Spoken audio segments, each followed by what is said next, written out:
अस्सलाम वालेकुम नाजरीन, हक न्यूज़ के प्रोग्राम अक्स के साथ मैं हूं आपका मेज़बान सोहेल सिद्दीक अंसारी। आज हम बात करेंगे बदनाम ज़माना कर्जा ऐप की, जानलेवा ऐप्स की। जी हाँ, कर्जा ऐप फ्रॉड में 8 गैर मुल्कियों को भी गिरफ्तार कर लिया गया है।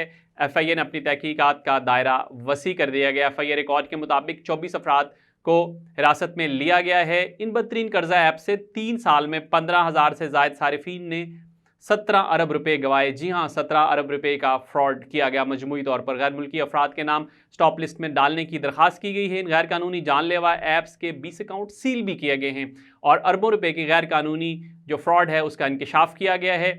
84 लोन ऐप्स ने 78 अरब रुपए का गैर कानूनी कारोबार किया मजमूई तौर पर। सरकारी ज़राए के मुताबिक 3 साल में 15,153 सारिफीन के साथ 17 अरब रुपए का फ्रॉड किया गया और इन ऐप्स ने 3 साल में 62 लाख अफराद को 90 लाख कर्जे दिए। मज़ीद मालूमात के लिए देखते रहिए हक न्यूज़।